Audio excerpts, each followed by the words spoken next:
All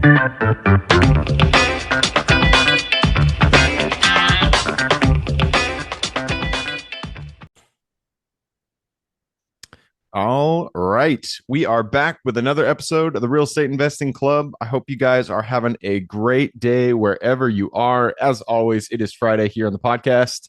It is actually the end of February. Can you believe it? We are already through the second month of the year. Time is just flying by. It's crazy.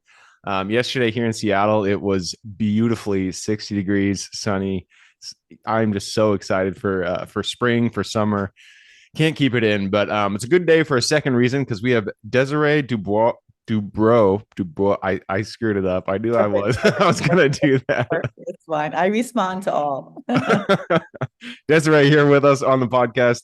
Desiree is a master in a very specific niche, a very unique niche, co-working, co-living. So for you guys out there who are interested in short-term rentals, in rent by the room, that type of model, this is the episode to listen to. She's been in real estate since the 80s. She has tons of experience. So, Desiree, I am super excited to jump into this. Thanks for hopping on. Thank you. Thank you. I'm excited to be here. All right. I told you before we got on here, we always like starting with stories. We like to hear how people got to where they are. You've been in real estate since the 80s, so you have a good history, a story to tell us. Why don't you take us to the beginning and tell us how you got here? Fantastic. I've been in real estate since 1989. First, I was an agent, and then I was a broker. And then for the last 20 plus years, I've been an investor, a syndicator, and basically just investing in real estate. And about 2017, I was working, and I'd done like triple nets, fix and flips, multi-residential notes, and short-term rentals. The 2017, I was working at my home and I was a large home and I said, and some friends would come over because they would want to work there as well. And I said, gosh, it'd just be wonderful if we could live where you work where you live, anywhere in the world. I had just become an empty nester, so I had that freedom and Hmm. flexibility. And I was asking around, like, what else would somebody want? And they said it would be great for people that are traveling and that are single or widowed or whatever, and just simply want to be able to have that private space to be able to work with around other people. And so that's how it got started in 2017. Homework, HOMWORK, is where we live, where you work where you live anywhere in the world. And what we do is that we syndicate for investors, even the company was started through syndication, to raise money to acquire properties, and they're SRO designated properties, single room occupancies. So they're boutique hotels or they're bed and breakfast inns, rooming houses, boarding houses, even hostels. And we remodel them and remarket them to business professionals and entrepreneurs. So prior to COVID, it was mostly millennials and creatives that it was designed for. But post-COVID, I'm sure you and everybody out there listening know of somebody, if not themselves, that are now working remotely. So Yeah, you have WebMD doctors, we have accountants, attorneys, engineers that they decide, well, if they're working remotely, they can work from anywhere. Um, interesting. and then that's so we equip the properties specifically for that convenience. Every room has a desk and work area, but we also have a common co-working area. So one property, we used the attic. It was a 1905 house in San Diego. Another property, we used the rooftop and then a restaurant that was on the property in Cabo by the beach. So different properties will designate a working area so you don't have to go out to working. They have got great Wi-Fi. They got the desks that can stand, adjustable desks. So they're totally equipped. And the funny part about it, Gabe, is that, any time of day and night, you can find people there because they're from all over the world. So people that, during the day you'll find the United States, but at midnight, people are going up there because they work in Europe or Asia and different areas. So that's exciting. And any given time, you have people from 5 to 7 different countries there. So you get a chance to connect, community, and so forth. That sounds it sounds really cool. It reminds me like right after college, I did the typical, went to Europe, traveled abroad, backpacked. And it reminds me of hostels. I loved the experience staying in hostels where you're just kind of going, you meet all these different people, you have a lot of fun. But this, it sounds like it's specifically marketed to professionals looking to work in a specific location and then live in the same area. A Yeah, some lot. people refer to it as a upscale hostel because, it is that community and you share a kitchen, Oh, okay. so you have that information. Does every yeah, a lot of questions hop into my mind. Does every unit have its own bathroom? Yes. Our Okay, so property. Yeah, so that's the difference between that and a hostel as well. Every bedroom has a private bathroom. interesting. Okay. Um, great. I love how, from your story, this kind of came about because you had from your own life experience, you were an empty nester, you had a big house, extra rooms. You realized, I would love to work here in the same place that I live with other people. People are coming over anyways. So you kind of was birthed from your own experience. I love hearing that from people. Um, let's talk about the model itself. It sounds like it is probably very unique to the location that you do these units in. What do you look for when you're buying a house or a house or Airbnb or whatever it is specifically for co-working, co-living? That's a great question because that is very dependent upon your market. Now, there are other co-working, co-livings for people that are surfers or that are artists or that are yoga masters and things of that type. But ours, because it's business professionals and entrepreneurs, we go to the cities. We search the top cities for business professionals and remote workers and digital nomads refer to the same, that they're traveling. So we'll go into cities like San Diego. Seattle is one of the cities. We're in Cabo San Jose, Puerto Nuevo. We're opening one in Las Vegas in a couple of months. One in Joshua Tree. So we look by the amount of tourists or travelers or people that are escaping to that area. Again, we need to be close. Most of the time, we try to be walkable neighborhoods, because they typically don't have cars or they want to be close enough to it. But then again, there's one that we're looking at in the mountains in Greece, in the orange groves, and that's going to be more of a quiet, resting facility. And I mean, assume that the demographic is going to be a little older, maybe 50 something, because they just want to get away and detox, do a digital detox. So they will vary, but we are looking, the most important thing that we're looking at is the bedrooms and the bathrooms and having the kitchen area and common areas because we do weekly activities. Oh, Many times, interesting.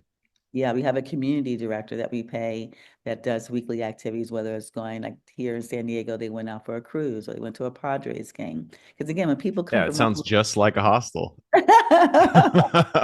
it is for grown-ups. How's Yeah, that? yeah, yeah. I like Cool it. grown-ups. That's great. And so I'm just thinking from the perspective of someone who wants to get into this, they like the idea, they want to start their own. If they were to go out and buy a house, it would be really difficult to turn it into something that could support this model. So you are looking, how many beds are you generally looking for? If you wanted to take a single family home and Mhm. convert it to co-working, co-living, just take Mhm. me through the process that you would go through to find that. Sure, but most of the time we go towards the hotels. We do have that one home Mm, in hmm. San Diego because there was a rooming house, it was a boarding house previously Oh, for okay. men with specific incomes, limited incomes. So it was 12 bedrooms and 12 and a half baths. So think about the fact the more bedrooms you have, the more income you're going to be able to generate. And the average rooms varies anywhere from 100 to $300 a night. Now it's discounted if they stay long term. Most of the terms are short term. We prefer that because it's more profitable. But Mm, some people will stay a month or 2 months. It depends if they're on a specific assignment.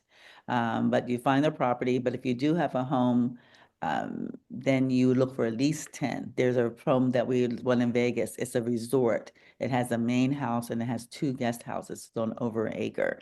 And so it's a beautiful resort type thing. So we only have 10 currently, but we would like to have more. The one on Joshua Tree is 14. It was an apartment building that they changed. They got rezoned to a hotel, boutique hotel, in 14. So really, you want at least that amount. The one in Greece will be 14 bedrooms and bathrooms. You want at least, the more you have, the more you're going to be profits it is. Because and the difference is why they say it's 20 to 30% more profitable than multi-residential because of the fact that multi-residential, you have even a 6 bedroom home, you're going to get X amount of dollars a month, right? Maybe $6,000 a month. But if you rented out each one of those bedrooms, even at $100 a night, And if you divide it by $100 a night would be $3,000 per bedroom. Take it in half, $1,500, you'll make that much more. And Mm, that's what you want to think of as the math. You want to think of how can I monetize this? And so the more bedrooms, but you don't want it too crowded because mm. then it gets a different vibe. I think anything over 20, unless you have a large space like a resort or acre, it's going to feel like a hostel because there's so many people. I call it so many knuckleheads in the morning over the coffee, so you don't want it. You want to create some kind of exclusivity, and Mm. some kind of uniqueness about it. So usually ours is 14 bedrooms is about the top, and it depends on how large the property is. Yeah, that makes sense. So it sounds like specifically for you guys, your model, you are looking on the acquisition side, you're looking more for hotels, motels than you are for a single family that you can convert into this model. Yes. Got it. Okay. Again, unless it's like the one that in Vegas, it was a single family, but now they have two guest houses that can accommodate more bedrooms and bathrooms. That makes sense. Or resort.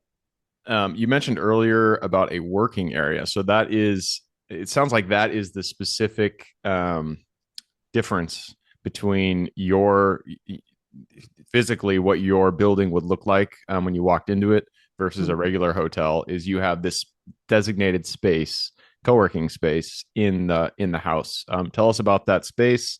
How do you place it? What do you put in it? And uh, how is that kind of shape Mhm. the foundation of the model? Really, yes, there's three community areas that are important. One of them being a like living space where they can just lounge and watch TV. So you just have couches and a table and chairs. Many times, sometimes the properties have fireplace. In the one in Cabo, we have a rooftop we converted where they got fire pits and grills and sunshades and lounges and swings and hammocks and all that good stuff. So that's a community area. So inside and outside, so that people can connect. Then you have a workspace, is specifically more of a quiet space, where people are working quietly with their headphones. And again, you have the desk, you have, all the different amenities, fax machines, large screen TVs, whiteboards.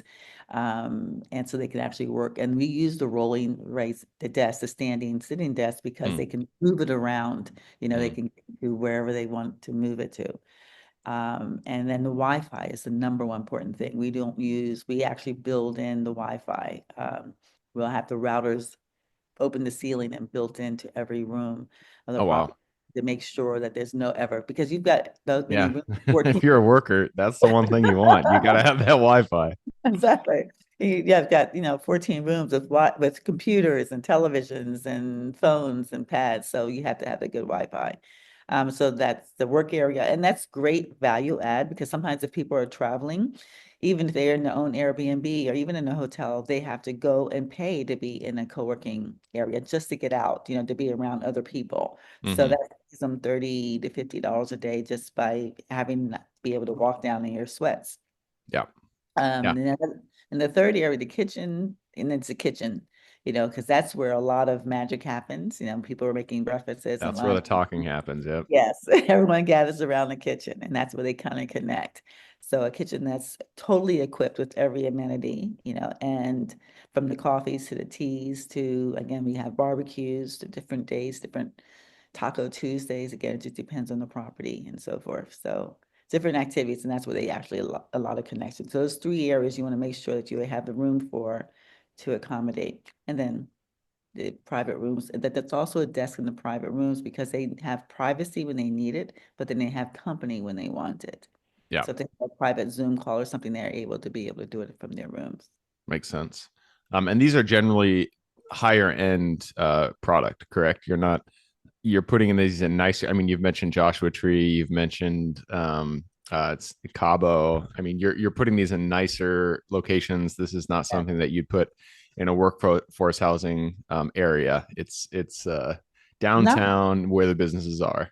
Right, not for our model, because of the fact that we invest in the real estate. See, that at the bottom line is real estate. So Mm, we buy properties that we would want to have and to keep. So the co-working, co-living is not going to go away. Because people now that they've been remote workers and digital nomads, they're not going to, some of them aren't going back to the offices, but a majority of them will never go back to the offices. And Yeah. so that Here market in is here in growing. Seattle, it's a contentious topic because Amazon, they were all basically working from home, and then it destroyed downtown Seattle. Not destroyed, but it really hurt the economy because downtown Seattle was vacant. There was nothing happening, and so Amazon is forcing people to come back. And I've kind of seen that dynamic play across multiple news headlines that I've read, and so I'm curious how that affects your model. There's definitely people that are going to go back, but there's a lot of them that have said that if they have to go back, they would find something else. A lot of even my daughter-in-law, my son, they are going to work remotely, and then a lot of independents, a lot of people during the COVID have to establish their own businesses. So again, we have our accountants or insurance people; they can work anywhere. So there's enough of that market out there that will be able to still thrive. Yeah, And more people, like even myself and my husband, will be retiring into this year. We'll still be working, but now he's a mechanical engineer for Titleist, so he's retiring. So we'll be able to travel anywhere and work. So that first place is going to Greece. Why would we, if we're remote, why would we stay here in San Diego? There's so much of the world. People no longer have to wait for that to retire to travel. They can do it if they work remotely now. So the market cool. is So your husband, he designs golf clubs. That's pretty cool. yes, yes, totally. Yes, he has over 75 patents. Absolutely. That's an aside. That's cool. All right. Last question. We are running down the time, but I did want to ask about marketing because this is kind of a unique model. It does you need to communicate the value to people for them to understand, to kind of fit in their mind that, this is what I'm getting. How do you market this type of product to attract the type of customers that you want? Well, believe it or not, there's large communities, there's websites and large communities, either Facebook communities, but international communities on co-working, co-living. I didn't realize how big it was until, I started Googling it. It's like, oh my goodness.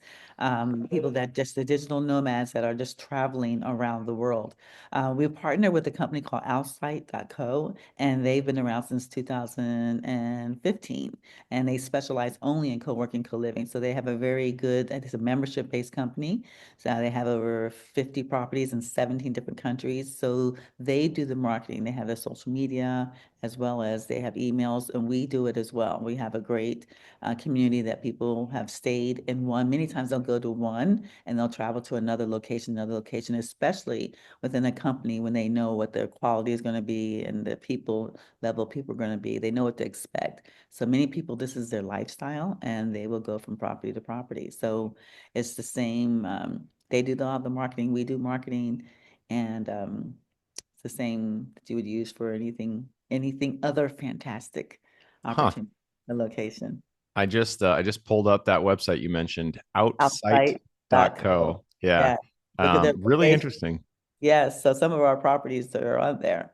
Huh. Yeah, very cool. Mhm. I mean, being kind of like a hotel, you kind of function as a hotel or a hostel.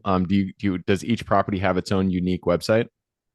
You go on, no, you go on to outside and then you click the location and then they direct you to their unique page where you can see the pictures and the prices and Hmm. the So you guys itinerary. don't develop your own website for each property. Not for each property, no. Got it. We Okay. have a page on our website so they can go one place, like they go to homework and then they can go to different properties, which we're redoing now. Cool. Well, I love the model. I definitely see the need. So I'm glad you're able to come on here and share this. And you guys should really check out outsite.co. It's pretty interesting. A lot of unique spaces here to take a look at. So if you guys are interested in this model, check it out. And then also homework.com, homwork.com is Desiree's website. With that, I'm going to push us into the quick question round. Are you ready? Yes. All right. It starts with education. Could be any form. Could be a conference you've gone to, a mentorship program you've been a part of, book you've read, movie you've seen, anything. But I need two recommendations: one for general life wisdom, or one for real estate. All right. General like real wisdom would be the How I Built This by Guy Raz. It's the podcast. I Oh, listen okay. to podcasts, and that's like I think it's real estate or anything you're doing is a business, and it's great to be able to hear the different stories of those different businesses that carries you through. And for real estate, I recommend Bigger Pockets. Bigger Pockets, they have a lot of videos and podcasts, and there's a lot of information out there. So I would find those two recommendations. If you connect with those two, you'll have a good workspace. Perfect. All right, next question is for your younger self. Let's go to the Desiree, who is just getting started as an agent back, I think you said 1989. Go back to her, look her in the eye, give her one piece of advice moving forward. Uh, Trust in yourself, believe in yourself, and keep moving forward. Good advice. Easier said than done, but it's very, very good advice. Don't second guess yourself. If people start, people will always have different opinions, especially if they're on the outside. But you need to trust your intuition, trust your gut, and keep moving forward. Yeah. All right, that leads us to the next question. This is going to be a unique one for you. It's about the U.S. Actually, I'm going to open it up to the world because you did mention Greece. So let's say it's about the world. It's a huge place. There's so much opportunity out there. Give me the single city you're most excited about investing in today. Greece. Interesting. Okay. Give me a city in Greece. Oh, the island of Athens. I think Athens. No, Is not Athens an island? Athens. No, Athens on the island. Crete. Crete. Yes, there you Okay. go. Yes. Interesting. Very cool. Yeah, as always, you're people who say international stuff. You're always the first, so you are the first one to mention Crete. What is unique about Crete that you feel excited about investing in? Oh, again, a lot of the things that we invest, I mentioned earlier, the properties that we buy are things that I'm interested in investing in and places that I'm interested in staying. And Mm, so I'm interested, I've been watching a lot of videos about Crete and it's very exciting. I think it's obviously affordable. I think that, again, it will always attract tourists. mm. So the property will appreciate in whatever way that it does. And it's a place that I would want, if worst case scenario, I would consider living there. I would live there. Very cool. All right, next question is about finding deals. It all starts with getting in contact with the seller and penning that purchase agreement. So, what's your favorite way to generate leads and find new deals?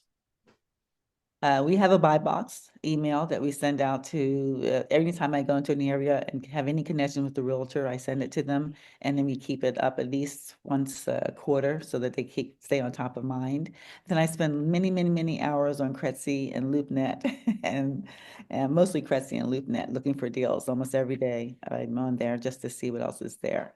And Yeah, but girls, realtors, and LoopNet and Crexi. yeah.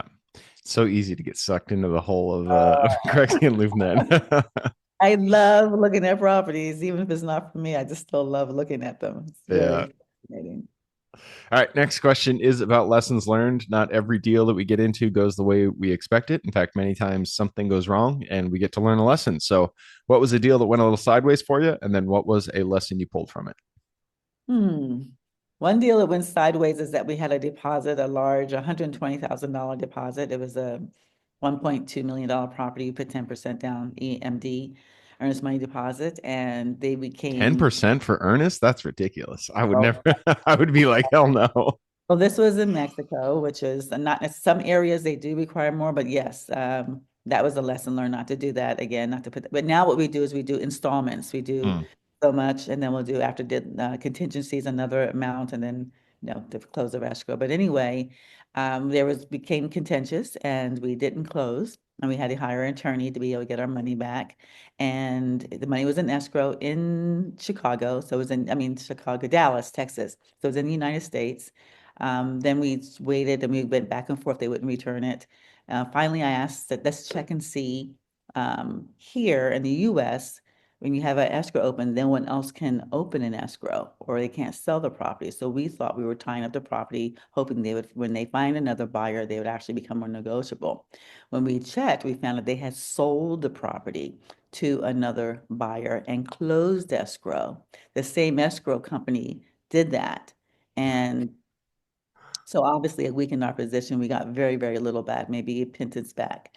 But that was a lesson learned. One, never to put that much deposit in and just do it in installments and don't have it released to the seller prior to. And two, that even if it's an escrow, that you don't, someone else can buy the property and you need two signatures or attorney or judicial, no, to release the funds, but they can still sell the property under you. man, yeah, that is a hard lesson learned. It's definitely something obviously you're not gonna happen again.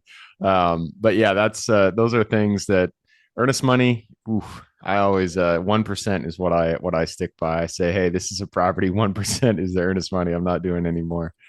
Yeah. So yeah, that's a hard lesson learned, but you learned it, and now you have it in your back pocket for the future, which is always good. That leads us to the next question. This is about. This is actually the last question. This is for you. This is for the listeners. You've given us a lot to think about. I'm sure people want to reach out, get in contact with you. This is a two-parter. Where can they find you, and then what can they expect when they reach out? They can find me at my email, Desiree@homework.com. I'm open to people calling me directly or texting me, 818-292-5559. When they contact me, especially if they email me, they can also go to the website and schedule an appointment. And they can schedule 15 minutes or 30 minutes. And I'm gladly talk to them about what they're doing and how I can best support them. Perfect. Because I think what you're doing is amazing. And again, the more knowledge and the more access that they have, people have this in real estate, it can be a lonely game and it can be very scary because you're dealing with big dollars. So work with someone like yourself or reach out to someone like yourself or myself or anyone expert and get the information that you need. Don't be afraid to do that. 100%. All right, that wraps it up. Desiree, thank you very much for hopping on the show. Thank you. Thank you so much for offering this. I appreciate it. I'm sure all your listeners do as well. So good luck and thank you again. Absolutely. For everybody who's with us today, thank you guys for showing up. You are the reason we do this. So if you guys have any questions, reach out to me, Gabe at the realestateinvestingclub.com. If you guys want to support the show, just leave us a review. Other than that, I hope you guys have a great week. Keep rocking real estate, and I look forward to seeing you on the next episode.